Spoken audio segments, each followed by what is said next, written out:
You know Gray Bar for electrical parts, but there's one more thing you may not be thinking of us for that can help maximize your next project's total value. Our pre-project planning services are designed to help you win the bid, save on labor costs, and keep your installers productive across your entire build. The sooner you call us, the better. Because when we're there from the beginning, we can anticipate your needs and help you solve problems before they become problems. Yep, Gray Bar does that.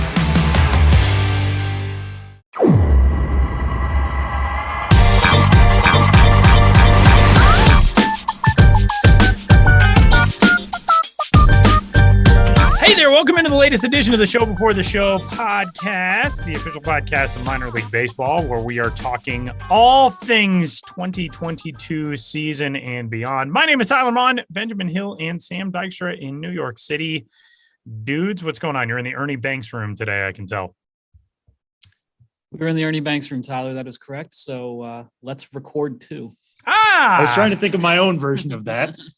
It's like, yeah, we're going to do next week's episode as well while we're here. Right. Just going to jump in and do multiple ones. It's a beautiful day for a podcast.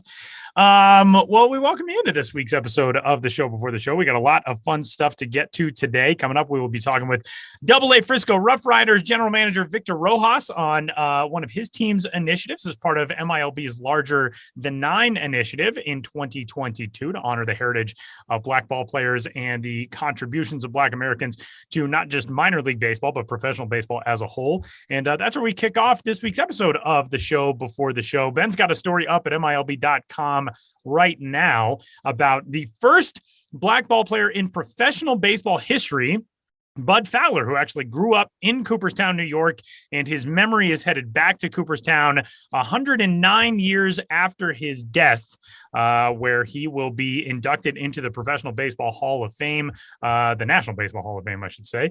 And Ben, this is a cool story. It's up on the site right now. We're doing a lot, obviously, this month during Black History Month to tell some of the stories of either the lesser known impacts that Black ball players have had on the minor leagues or professional baseball in general, but not just that. I mean, teams and executives and all kinds of stuff. This Bud Fowler story is really fascinating. Yeah, I put up a tweet thread, a tweet storm, people might say, about Bud Fowler earlier today. We, of course, speaking on Thursday, February 24th, of course. And Bud Fowler is fascinating, totally overlooked. Yes, getting inducted into the Hall of Fame through the the Early Eras Committee is a great step to recognizing him. But just because of the time he played and how little is known about him, I don't know if he'll ever get the recognition that he's due. And here's why. Bud Fowler, born John Jackson Jr., changed his name to Bud Fowler for reasons largely unknown. So much about this man is unknown. He died at age 54 in 1913. So we're talking, quite long ago baseball history. But he was a black man, and he played in largely white leagues from 1878 into the 20th century, going from team to team to team and league to league to league all over the country. And of course, some of that is due to professional baseball in the 19th century writ large. There's a lot of leagues popping up, a lot of leagues on unsound financial footing. For all players, I think there was a lot more movement. It was a more chaotic time. But of course, Bud Fowler, being a black man in the 19th century playing baseball, so much of his movement was due to, being kicked off teams, being not welcomed on teams, having his own teammates sign letters saying, we don't want to play with this guy. But the color line was not drawn, so rigidly in the late 19th century. And Bud Fowler was one of approximately 30 black players who played between the 1870s up through 1899. And I think those stories are fascinating in general, but no one played for more teams in organized baseball in so-called white leagues than Bud Fowler. And I've become, through the years, I've been long fascinated by him. I think a lot of it is because of how little we'll ever know about the man. Almost everything we do know is through newspaper accounts and all these, small towns, small cities that he played in. And you can piece his career together that way. But there's very few quotes from him. He died having never married, no children, no written accounts. And I just am fascinated by this man. Like, what motivated him? Why did he choose that particular path? Why did he keep going? What was his mentality? What was his personality? I've become a huge Bud Fowler fan, and I love telling his story. And I hope, especially now that he grew up in Cooperstown, New York, and is getting inducted in the Hall of Fame, it's another opportunity to tell it. I actually wrote a story about Bud Fowler in 2006, a long time ago, the first off season in the history of MILB.com. And I just went wild. I was making special trips to the library. I still have a folder in my filing cabinet filled with all sorts of photocopied stuff and my kind of insane person looking notes, just trying to piece everything together. And so the article that's up on the site now is a greatly, in a lot of ways, reduced version of that story, because I think people need shorter articles in order to fully digest things. No disrespect to those who like to read. I love to read. But I wanted to make it a little more accessible, not as long. And of course, add the context of this man is now in the Hall of Fame. Bud Fowler, American hero, American icon, American mystery. I ramble every time I'm given a chance to talk to him, but I love the dude, and look into his story, check out that article. And if you're a Bud Fowler fan, please get in touch. Yeah, one thing I just want to kind of underline about that story is you mentioned how it was before the color line was officially drawn in certain leagues, and then before they said explicitly, there can be no black players here. But also, this was the 1870s, 1880s when he was playing. The Civil War was not a distant memory for these folks. A lot of people lived through that, a war fought over slavery. And the fact that he was out there playing with white players and continuing to give it a shot, like you say, just how many different leagues and teams he tried out for. I remember in your thread, you mentioned how he basically started up a black barnstorming team and left that to go to another league in the middle of, he didn't even see that through before he moved to another. What more can you tell us about that? Yeah, well, that's a fascinating thing about him, is that it seemed that even when he had opportunities for stability, Bud Fowler just kept moving. So obviously racism explains a lot of how much he moved around, but I feel like there was something within him that caused even more of that. Yeah, in the fall of 1894, he established the Page Fence Giants. There was a recent article on MILB.com about them as well. A influential black barnstorming team, with a lot of those great late 19th century players. And even as a member of that team, they rode around on private rail cars. And then when they get to the town they were playing, they'd be in suits and ride bikes to the town and be like, come to our ball game. It seemed like a pretty good position to establish a team like that. And yet, before the season was even halfway over, he had a falling out with management and he went on to the Michigan State League and just kept on moving. It just seemed like he never really stayed in one place for long at all until later in his career. He was playing semi-pro in Findlay, Ohio. And even that came to an end when after like 3 years with the team, some of his white teammates signed a letter and said, this guy's got to go. And I'm just like, dudes, whatever. I don't kick Bud Fowler off your team. Get out of here. Right. It's just crazy. It just, he's an enigma. Fascinating baseball life, and a story up on that at MILB.com right now. Also, a story has been noted about the Page Fence Giants, which you can read at MILB.com as well. And with that, we're going to pivot and talk a little ballpark, guys. We've got a few more up on the site since we last talked ballpark, guys, with you. I'm currently working on Cheney Stadium, the home of the Tacoma Rainiers, AAA affiliate of the Seattle Mariners. The Aberdeen Ironbirds and the Asheville Tourists are up on the site right now as well, Ben. They are, yeah. Aberdeen went up last week. That's Ripken Stadium. I mean, can't really talk about the Aberdeen Ironbirds without talking about the Ripken family, particularly Cal Ripken. But Cal, Billy, their father, Cal Sr., they grew up. The Ripken brothers grew up in Aberdeen. That team is owned by Cal and Billy currently. Ironbirds is a reference to Cal's Iron Man nickname, as well as the fact that they're an Orioles affiliate. Ironbirds. That ballpark is on Route 95. So even if you haven't visited, if you live anywhere in the Northeast region, you've probably driven by it quite a few times. I mentioned the ballpark guide. It's probably one of the most viewed ballparks in minor league baseball just because it's right there on 95. It's also part of a larger complex like the Ripken Experience, and it hosts youth tournaments at that complex, all surrounding the ballpark on replica youth fields, that are built to scale models of classic major league ballparks. So there's a lot of baseball going on, Ripken themed baseball. And it's an interesting ballpark to visit. The Aberdeen Ironbirds had, been in the New York Penn League short season all the way up until 2021, but they are now full season in the High A East.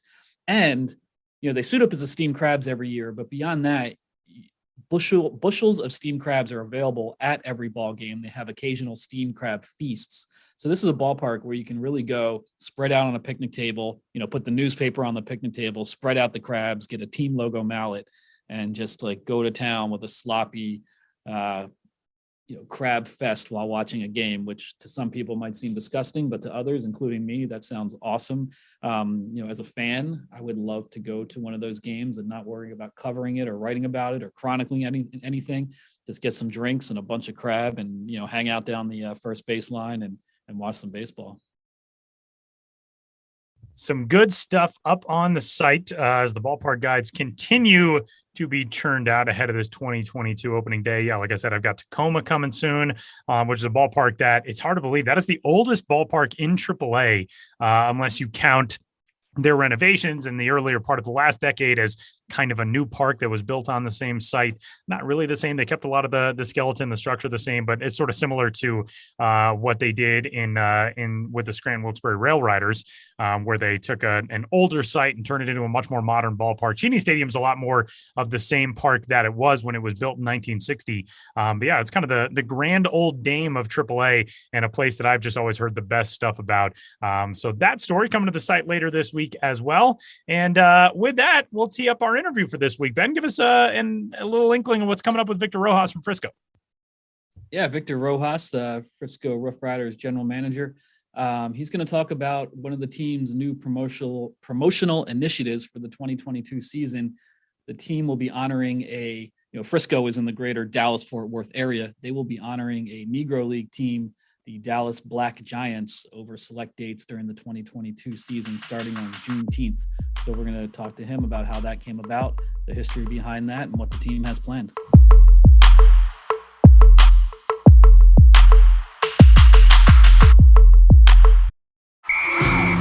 All right, listen up, nacho chips.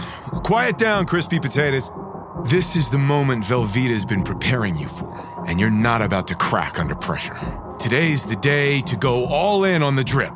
Velveeta's Heat and Eat Queso is the MVP of any game day spread, so stick by them, and you'll be golden. Now get out there and make delicious history. No tailgate party is complete without Velveeta. The Frisco RoughRiders, AA affiliate of the Texas Rangers, have announced that on 3 dates during the 2022 season, starting on Juneteenth, they will play as the Dallas Black Giants in tribute to a Negro League team from the area. Here to talk about that is Victor Rojas, the former play-by-play television voice of the Los Angeles Angels and current RoughRiders president and general manager. Victor, thanks for being here today. Guys, my pleasure. Anytime I get a chance to promote the game of baseball, especially minor league baseball, I'm all in. So I appreciate it. Well, it sounds like you've gone all in now that you're the GM and president of a minor league team. I guess so, a little bit, huh? Let me quit my day job and go run a minor league team. There you go. And before we get into the Dallas Black Giants specifically, in the press release announcing this, you're quoted as saying how for years you knew Bob Kendrick, the president of the Negro Leagues Baseball Museum. You heard his stories. You became more connected to the game, and that led to you planning this Dallas Black Giants promotion. If you could talk a little bit about that history and how you learned about the Negro Leagues through the years and how Bob Kendrick was an influence. Sure. I grew up in Kansas City. My dad played for the Royals, and so I have an affinity.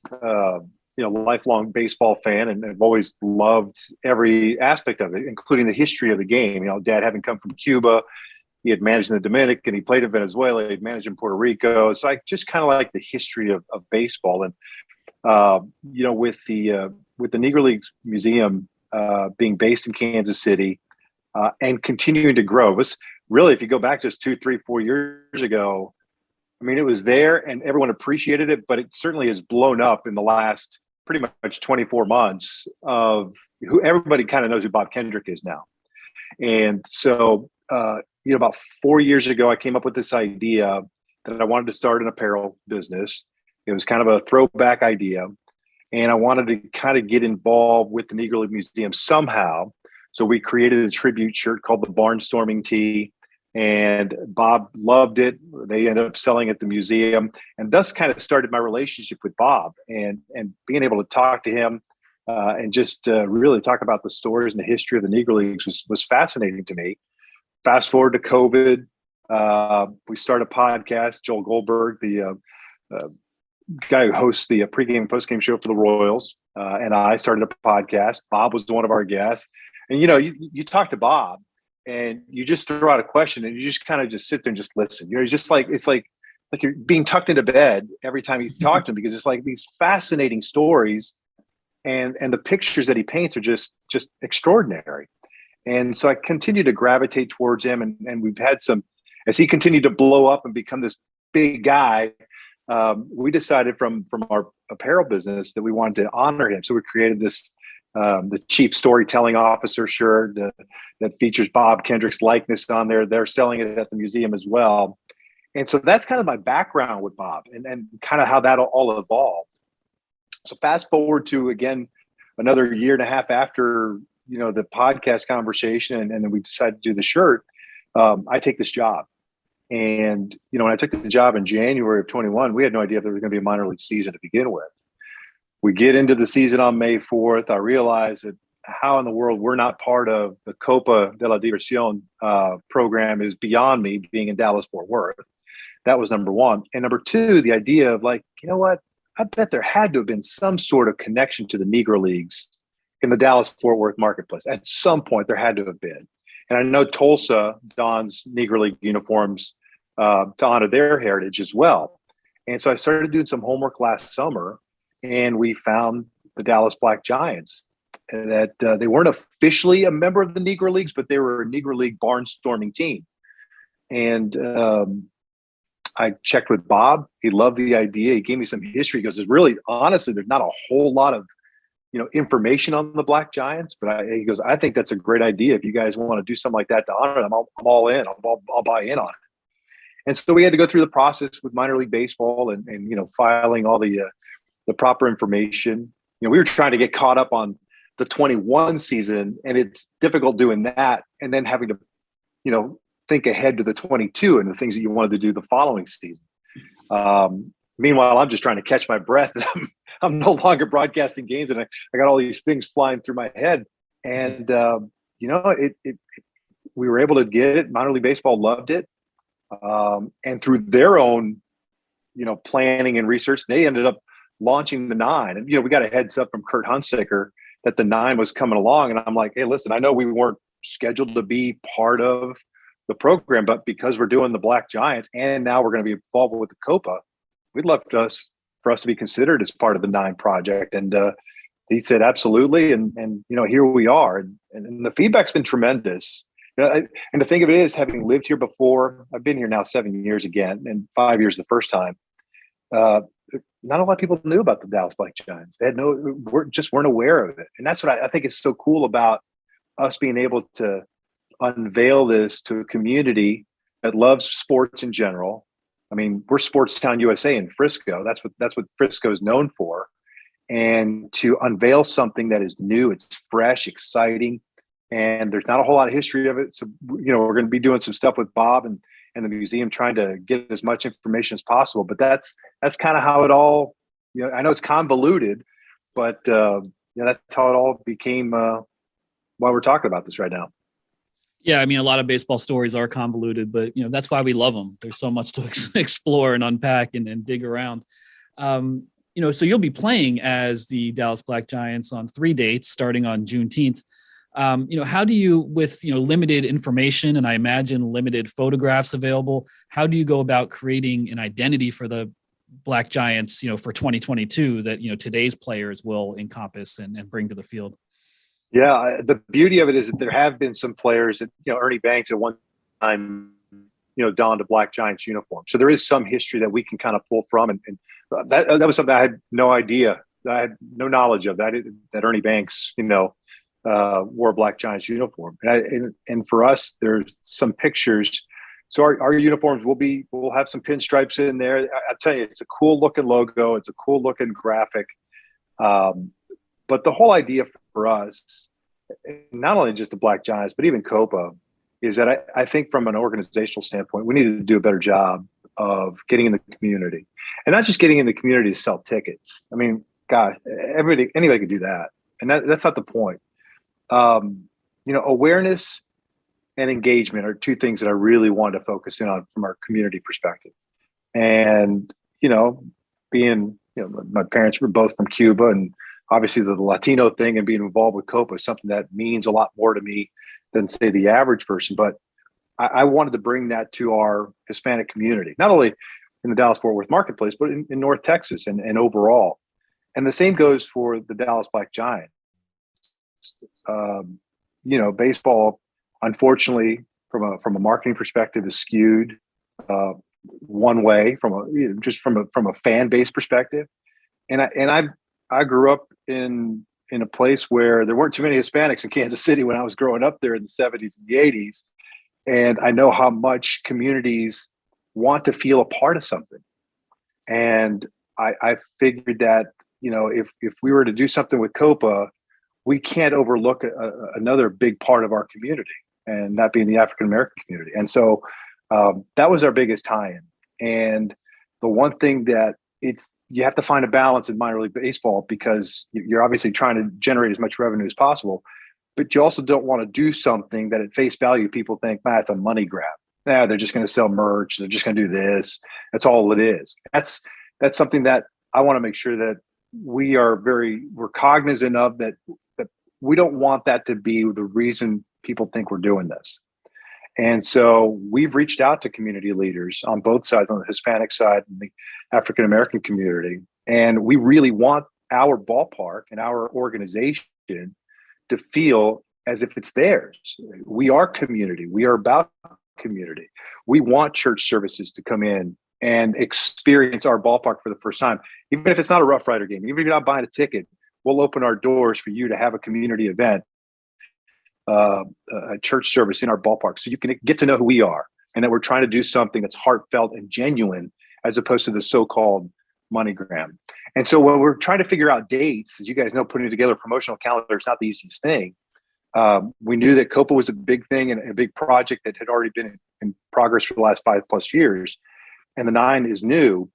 We had to really be selective with our dates and how we wanted to do it. We knew we wanted to do it one time with Tulsa, so that we're both wearing the Negro League uniform. So now there's 2 teams in the AA Central that have Negro League uniforms, and hopefully that continues to grow. Because ideally, in my mind, last summer, I was thinking, wouldn't it be cool if every team in our league had a representation of the Negro League, so that we can continue to tell these stories? Because I think they're important, they're impactful.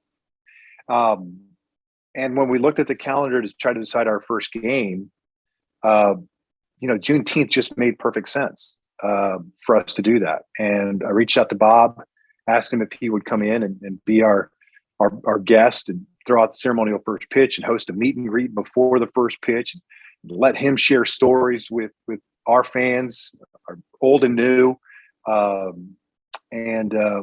morning on that Sunday, it happens to be Father's Day on Juneteenth this year. And that morning, we're planning on doing a walk around the ballpark, community walk. We're also going to have a church service inside that morning. African American Community Church Service Group is going to come in, and it's kind of all welcoming, all encompassing. And we are working on. I don't know if you know who Opal Lee is, but Opal Lee was a huge impact in getting Juneteenth recognized as Juneteenth nationally. And she's in Fort Worth. She's in her low 90s right now. And so we're trying to hopefully have her involved in some fashion. I am going to try to sit down with her on March 21st and do kind of like a fireside chat. So at worst case scenario, we can get her story and how it all came about for her. And again, it's all about education, and engagement and awareness. And that's been the premise that we've worked off of. And we're hoping to grow it. Like I told everybody when we started this, we don't want to try to be all things to all people, because you're going to fail when you try to do that. For me, it's let's try something small and see if it organically catches fire. And that's what I want. That's what I want to grow. So if it means it's a 5-year plan to get where we ultimately want to be, that's great. Fine. It is what it is. I'm in no hurry to get there, but I just want to make sure that we do things right and that we're treating it the way and with the respect that it should be treated with. Yeah. And you mentioned there a lot about education and how you want the community to kind of engage with this. My question is, what do you want people to take away from this in terms of, you mentioned before, a lot of people didn't know about the Black Giants. I'm throwing around Ernie Banks' name is certainly going to get a lot of ears perked up, but through this meet and greet with Bob Kendrick, through the walk, through everything you guys are going to do as potentially part of this 5-year plan, what are you hoping the community takes away from it?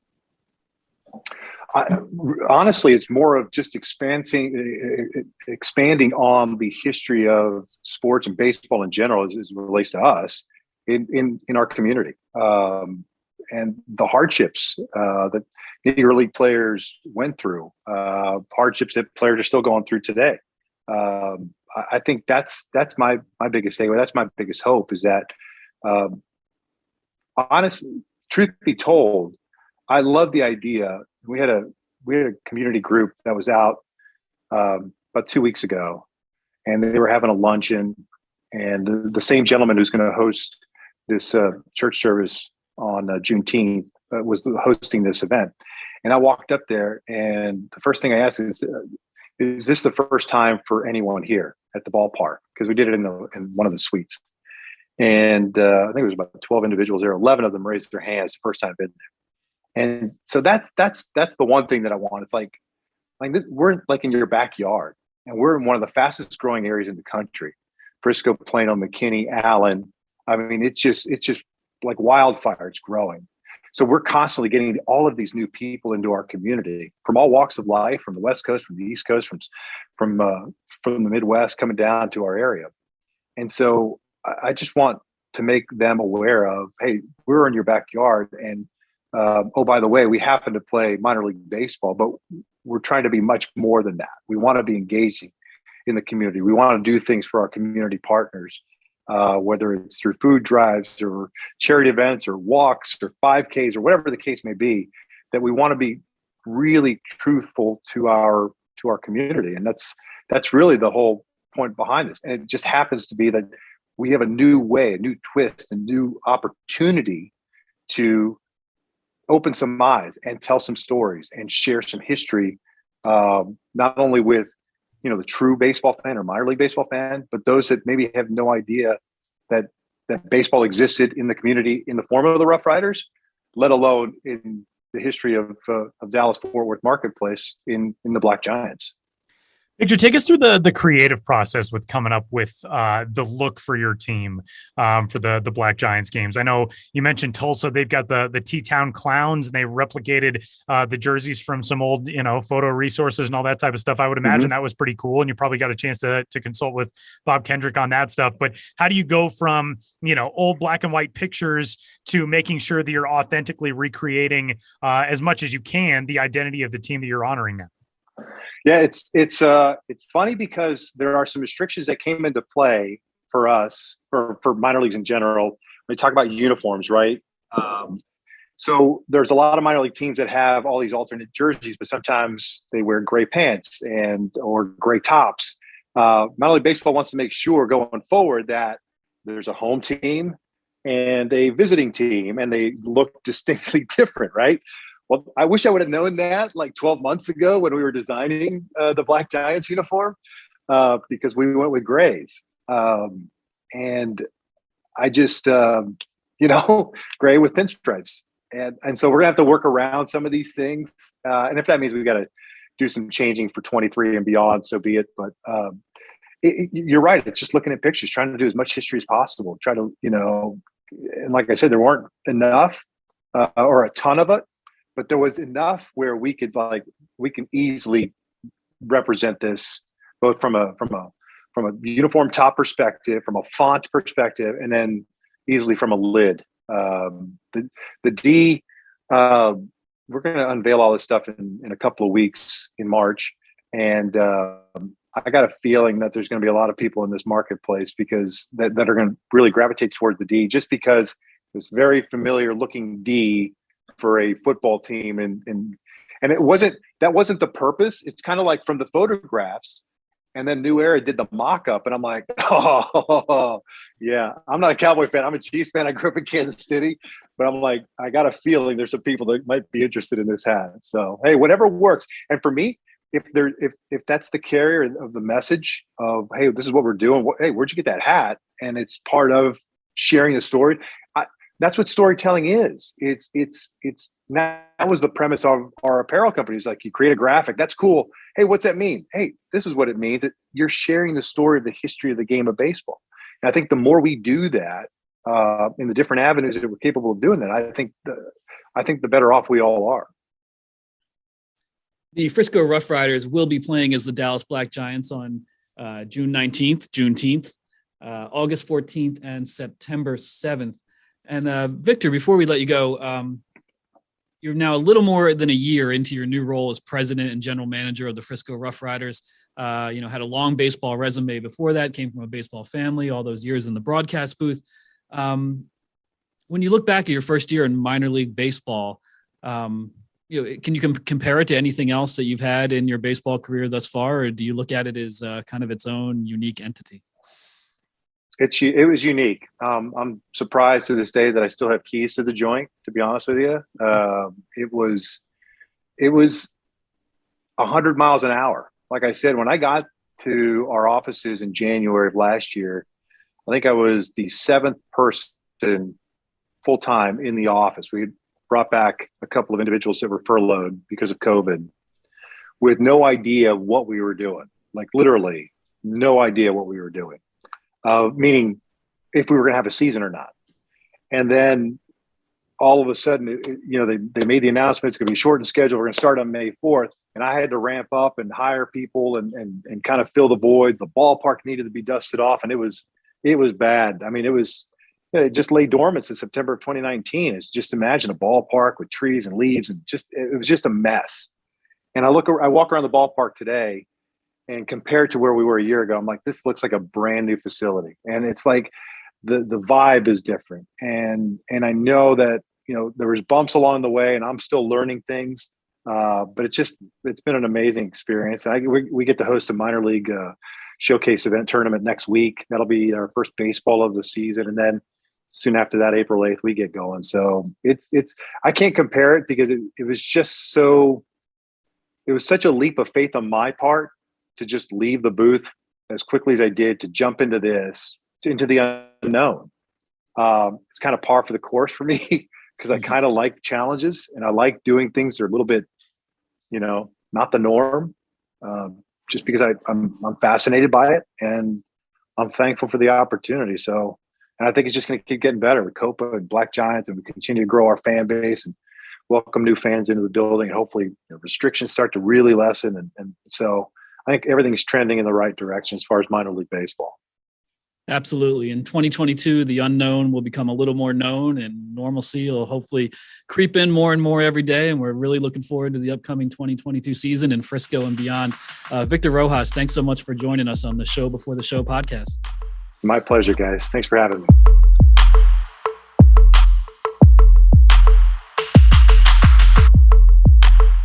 When you want your spring break to feel like and your kids' pool day to feel like,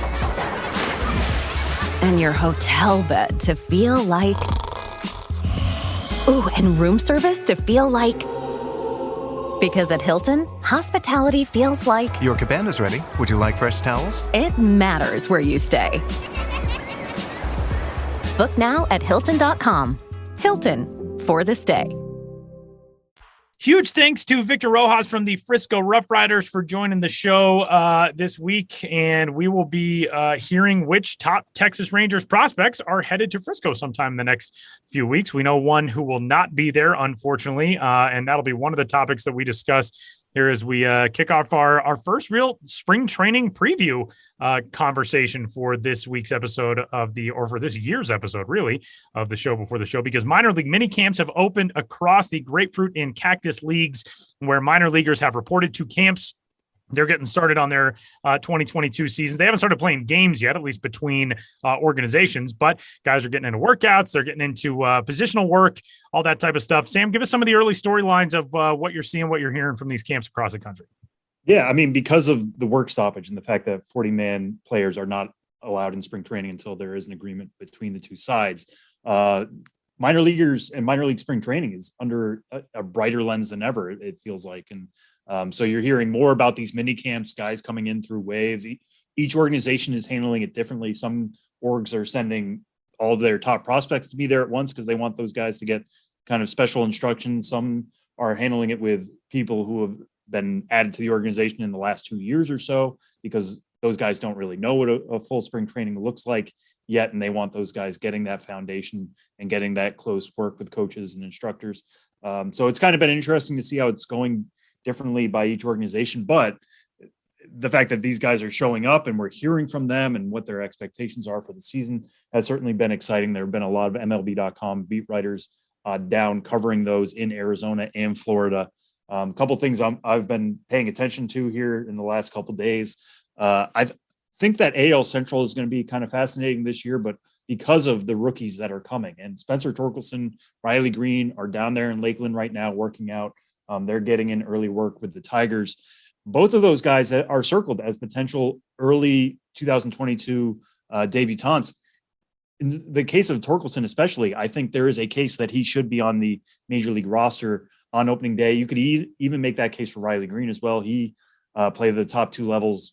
Torkelson played at 3 last year. Both of those guys are trying to use this opportunity, while there is not major league spring training, to prove that they are ready now, that by the time major league spring training starts, maybe those guys are going to get a lot of at-bats because they're a lot warmer than major leaguers who are coming off, one-on-one instruction and working out on their own.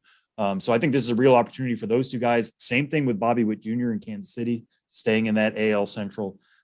We thought Bobby Witt Jr. was potentially maybe going to get a cameo at the end of last season. That didn't quite work out.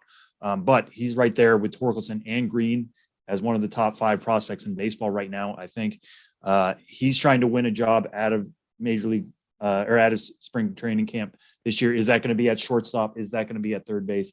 We'll have to wait and see. But the more he can prove that his bat is major league ready, and by all indications it is, the power is there, the speed is there.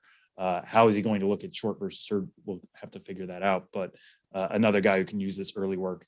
A couple other storylines I'm keeping an eye on and things that have been written by MLB writers. That Yankees infield, how is that going to kind of shake out? Anthony Volpe is obviously the big name there, but I think Volpe especially can kind of take that and run with it. I don't expect to see him in 2022, but the way we saw him take off last year, it's not outside of the realm of possibility. He's become one of the most promising prospects in baseball. I know a lot of people were excited to see him, as they were with Jason Dominguez. We have a lot of questions on Jason Dominguez as a 5-tool talent, but last year wasn't exactly the numbers we were expecting from him out of the gate. Now he has that 1 year of minor league experience. Now he's going into, what is essentially his second actual spring training. How is he going to take the ball and run with it from there? I know Rachel Balkovic is very excited to work with him. She was talking him up.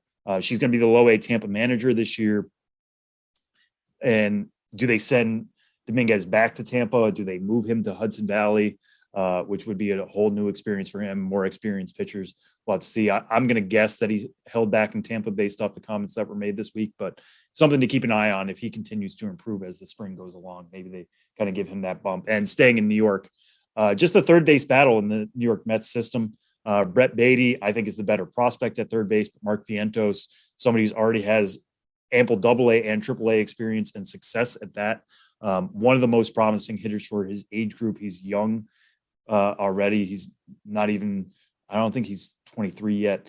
So he's going to be young going into this year. When he returns to AAA, based off conversations I've had, the defense isn't there for him. It feels like he's likely at first base, but both he and Beatty have gotten time in left field. Beatty was talking about how it's an active competition between the two of, who can be the third baseman moving forward. They both use that to kind of push themselves. So something to keep an eye on there in St. Lucie. It's just nice to be like lining all these up. Like we're talking about draft picks entering a spring training. That's going to be an actual true spring training this year. Brady House, Jackson Jobe down there in Florida. Some big names to keep an eye on. There are going to be more as guys continue to file in for these mini camps. But to actually be seeing video of these guys, seeing what they're working on, seeing how they're trying to improve, it's really been fascinating. And I'm glad we can dig into it. I'm really hopeful that we can dig into more of these 40-man guys and talk about like the Kansas City Royals system. MJ Melendez, Nick Prado, two of the big guys from last year, we aren't seeing yet in spring training because they're on the 40-man roster. This is their first spring on the 40-man. So I'm going to be fascinated to see how they're going to be pressing their own major league cases. Hopefully we'll get there soon, but like everybody else, we're keeping an eye on what's happening with the CBA negotiations, which are happening in a minor league stadium down there in Roger Dean Chevrolet Stadium in the Jupiter Palm Beach area. Sam, is there anything that you have yet to hear about as far as a prospect-led storyline in a minor league camp or elsewhere that you're kind of keeping an eye on and waiting for it to unfold a little bit more?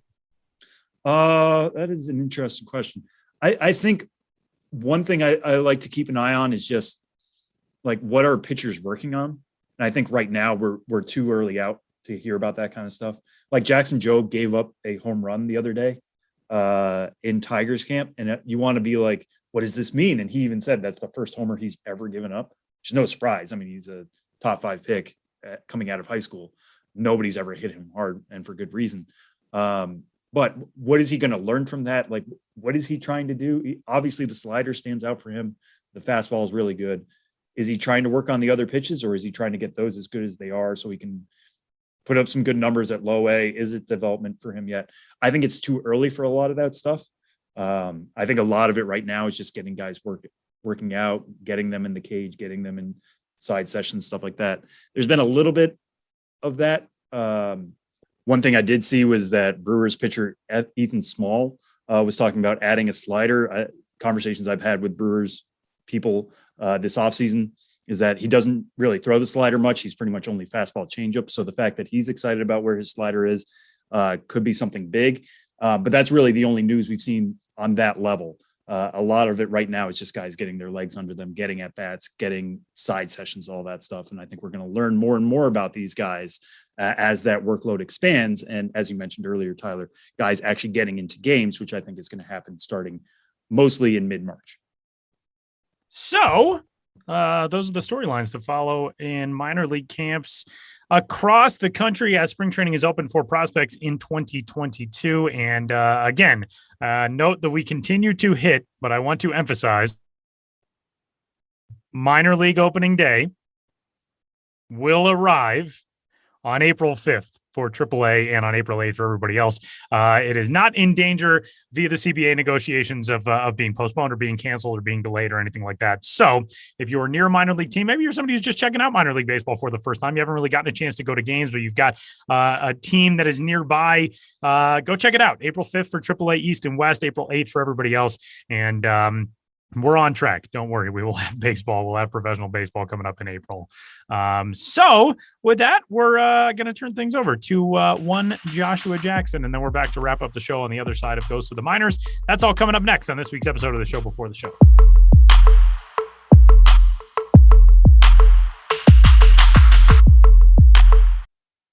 This episode is brought to you by Indeed. Stop waiting around for the perfect candidate. Instead, use Indeed sponsored jobs to find the right people with the right skills fast. It's a simple way to make sure your listing is the first candidates see. According to Indeed data, sponsored jobs have 4 times more applicants than non-sponsored jobs. So go build your dream team today with Indeed. Get a $75 sponsored job credit at Indeed.com/podcast. Terms and conditions apply. We interrupt this podcast to bring you another thrilling edition of Ghosts of the Minors. Now, here's your correspondent and host, Joshua Jackson.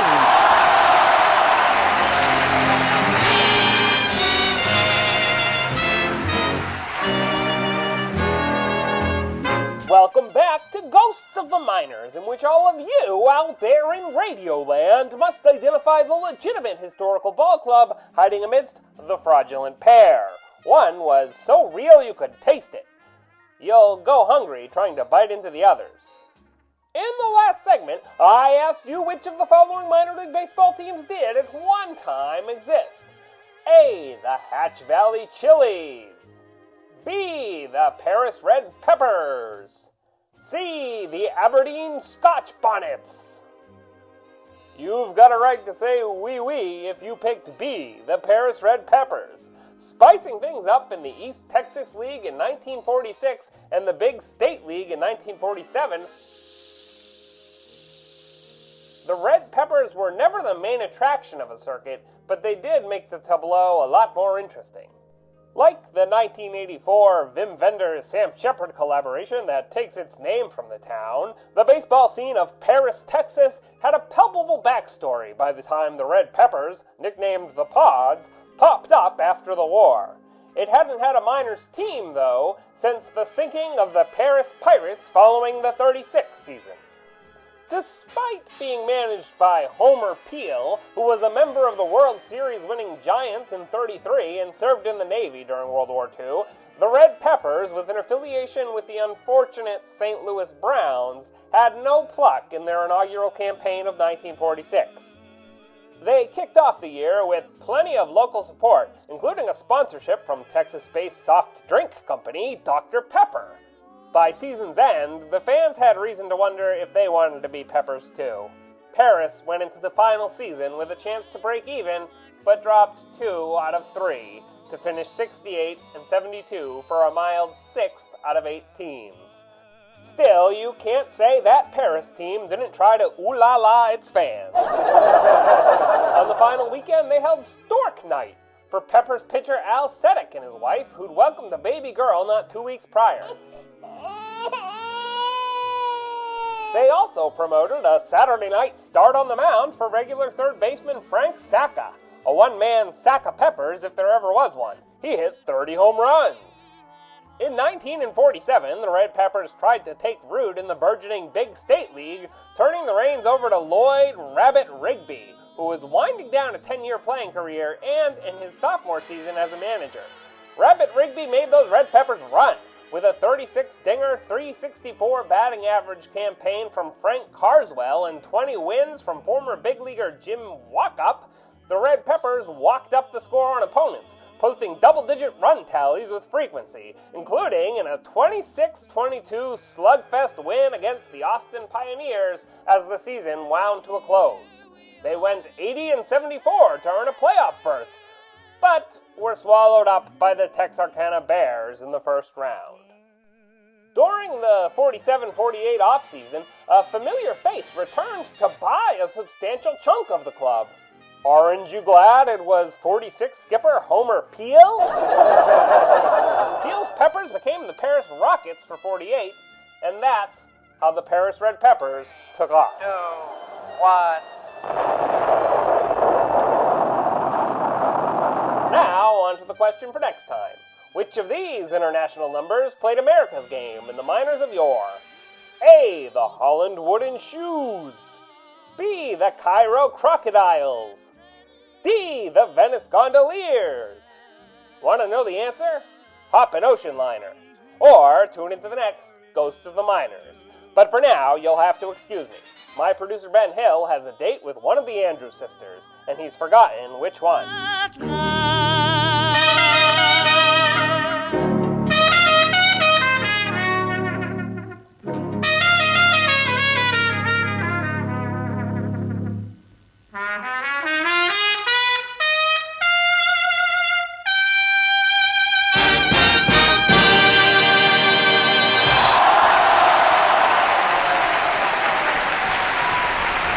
That'll do it for this week's episode of the show before the show.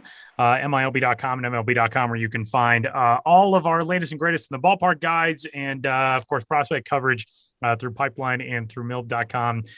We have, as noted earlier, Asheville up today for fans of the Asheville Tourists or people who would like to visit Asheville, North Carolina. That is one of the real gems of minor league baseball.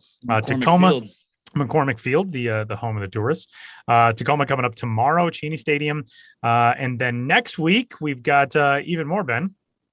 Yeah, we got the Columbia Fireflies coming up. I liked the name. You know, I'm not a big fan of corporate names, but I like the name of the Firefly Stadium when it first opened, Spirit Communications Park, because I would imagine a seance.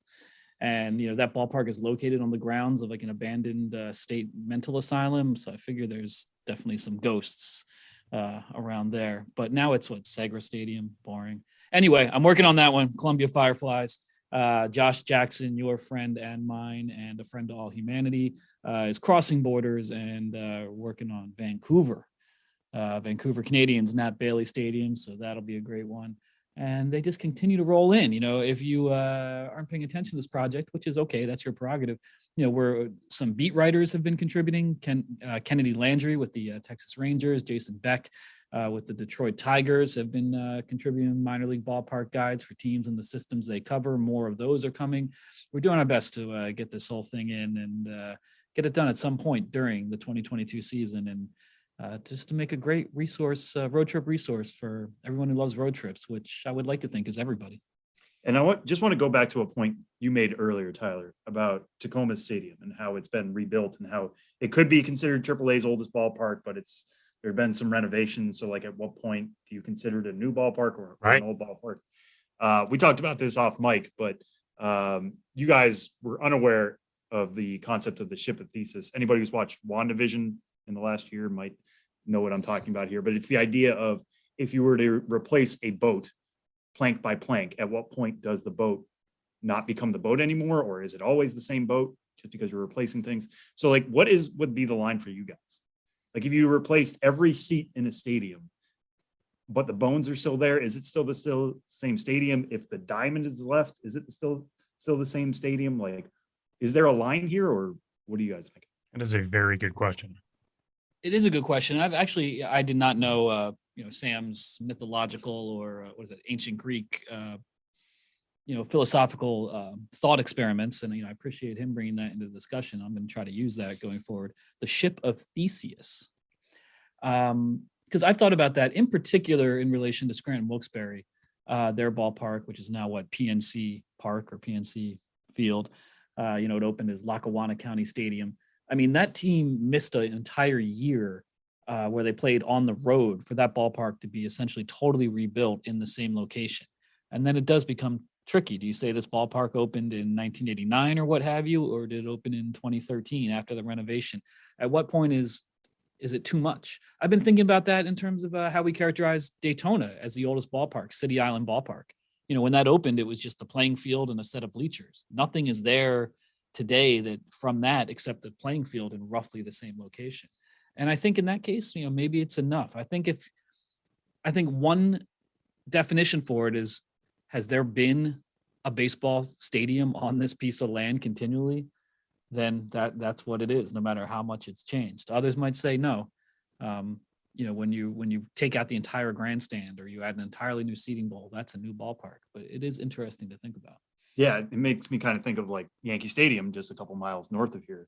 Like, the new stadium now was built roughly the same area, but definitely a different area, like region of that adjacent. Park. You can even go to, you can go to like where home plate of the old stadium was now, and it's not in the stadium, the new stadium anyway. So like, that's a very clear version of that. But like, what would have happened if they had just built the same thing and laid it over the grounds? I don't know. Yeah, what if they leveled every aspect of the exterior and it was just an open playing field, and then they built a whole new ballpark around that? Is that a new ballpark, or because they kept the field intact, is it just a heavily renovated ballpark?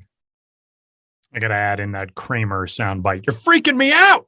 Tyler's gonna be thinking about this as he goes to sleep tonight. It's a good question because the other example that was brought up was Scranton Wilkes-Barre, where the footprint stayed the same, but the ballpark was basically entirely reconstructed, torn down to the I believe completely torn down and then rebuilt. Not even just like a massive renovation. I may be wrong on that. I was explaining to you guys, there is kind of a phenomenon in Mexico where, if I remember this correctly, there is essentially a law these days, or at least an agreement, that public funding will not go to building new stadiums, but there are pretty lax rules on renovations, quote unquote. So a lot of teams in the Mexican League have basically torn down their entire ballparks and said, yeah, but we left these columns up. Can we have a lot of public money now to renovate, quote unquote, the stadium?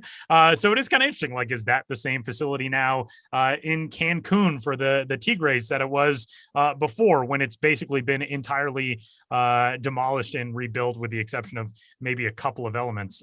This is a very philosophical, very extemporaneous conversation. I'm very glad that we're having it. At what point does the soul morph into being something different? It's kind of what we're discussing.